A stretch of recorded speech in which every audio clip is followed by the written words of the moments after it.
This young man is called the RBG Street Scholar. And I think once he starts to talk, you'll understand why.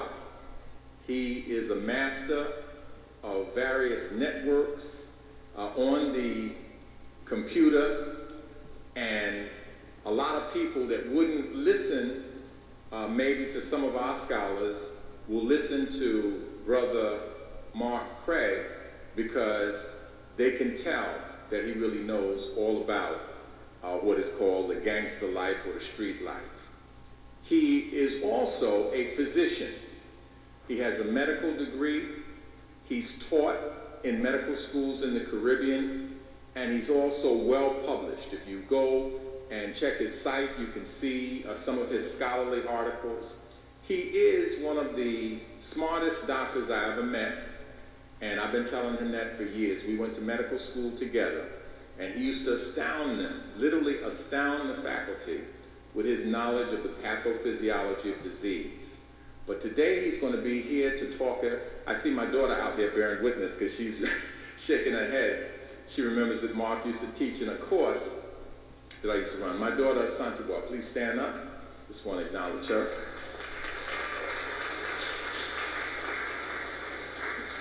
And her husband, Che. Where's Che? Che, stand up. Word of this lecture got all the way up to Connecticut, and they came all the way down in order to be here with us. So I just wanted to acknowledge them. Back to Mark Craig. She remembers Mark Craig when he used to lecture back in those days, and I think you're in for something special. Please welcome Dr. Mark CEMOTAP Craig.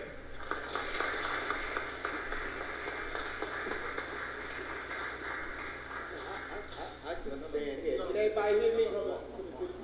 I can do this for the video. Okay, it's hard for me to stand still. Don't. Hotep, brothers and sisters. Like Brother James said, I am an old man. I'm 50 years old, and we went to medical school together. I have a short period of time, so what I want to do is I want to give us some definitions. And as to this question of is hip-hop good for black people, it's an issue of definitions, it's an issue of history, and it's an issue of culture. Of all the disciplines of study, history is best qualified to reward all research. So that you look at what is being defined as hip-hop today, and you need to make the distinction between the industry and the culture as it was derived by people like Kool Herc and Bombada, and what was going on historically in our communities when they came up with battling with wax, battling with a mic, battling with a spray paint can. What was going on? Brothers was battling against each other. Brothers was killing and hurting each other. Ghettos and barrios was fighting in and amongst each other. We say that you have to know definitions, because when you play into somebody else's definitions, then you wind up struggling within the confines that the people you're struggling against have laid down. You see, there is hip-hop, and we in the church, and I understand there's some words that we can't say, and there's another kind of hop. You see, and so that I raised dogs, so I guess y'all can figure out what the other kind of hop is. So that the first thing that we need to do is that we need to make this distinction. Now, what we're talking about is we're talking about culture. So if I say I mean mine, if I say competitive, if I say violence, and I say greed, if I say materialism, you don't know whether I'm talking about the hip-hop record that's on the payola rotation on these corporate radio stations, or I'm talking about corporate America, or I'm talking about the system, the business, and the culture of white supremacy, because all of them are the same thing.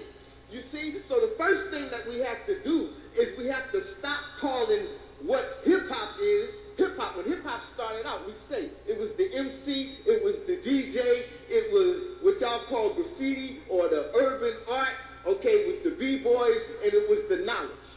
Okay, and obviously as time moved forward, these things got blurred because the gatekeeper, the maintainer, and the upholder of the system and business of white supremacy is the media. And so what you see, the first thing that you got to do if you want to go ahead and see the continuation of our culture, I came up on the last poet, Gil Scott-Heron, the Black Arts Movement.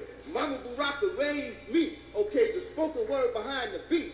But listen, let me say, music, you tell me one thing, since the time that we were brought here to this country that has been more powerful in our struggle and our legacy of resistance than music. It started out with the talking drum. They banned the talking drum in the 1800s, but we still didn't stop.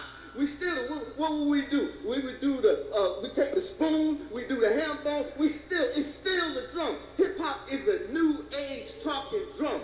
But the first thing that you have to do to see and appreciate and realize that is you have to take the TV and the radio and throw it out the window. You see? And then you can begin to go ahead and appreciate the power I have. And I mean, the question is really not a question for me. As brother told you, I'm a physician. I came back from the Caribbean 5 years ago. I look up on the wall, and everybody's seen the mural with all of our scholars and scholarly ancestors, and I had another one of the hip-hop mural, and instead of me going back to the medicine, seeing what was going on with our young brothers and sisters, I said, what I'm going to do is I'm going to take and I'm going to marry those two pictures. And so now, 5 years later, me down in the trenches, battling and fighting with these young brothers and sisters, trying to raise their consciousness, we have I'm RBG. Just put in RBG. Google it, Yahoo it, do anything you want to do with it. It's going to come up. It's the largest in the world reusable learning objects and media assets that are online. And so we fight image with image. This is a war, and it's a cultural war. When you study hip-hop from the perspective of how it started out, when I was young, I brought my kids up. There was a book that came out that I bought for my son that was called Hip-Hop or Maya. Why does it have to be hip-hop and Maya? What is Maya? Truth, justice, harmony, righteousness, order, balance, reciprocity. Okay, so that it is not a question of is hip-hop good for black folk, it's how do you practice hip-hop? You have to put it in the cultural context of African people's way, which is a Mayan way, you see? And then, because regardless of what we come up here with today, hip-hop ain't going nowhere, you see? It ain't going nowhere. So that if the argument was one that said that it was bad for black folk, where would that leave us?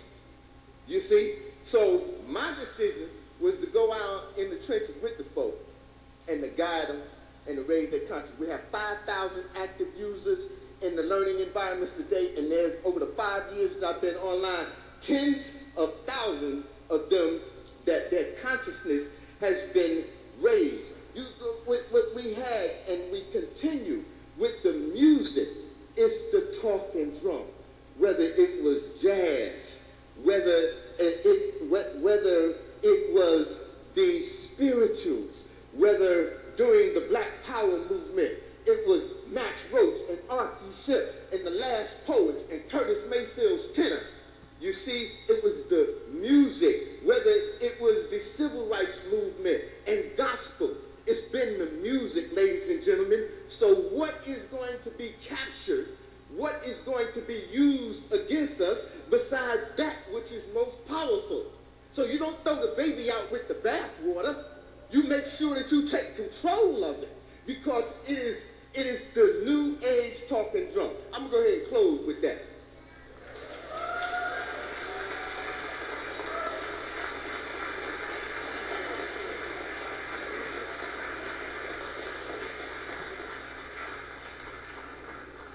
What you just saw was Michael Jordan playing baseball. Michael Jordan is an excellent baseball player. But if you think he's something talking to you about hip-hop, get into a conversation with him about the pathophysiology of disease. Brother is very, very heavy. And again, Brother Mark Craig.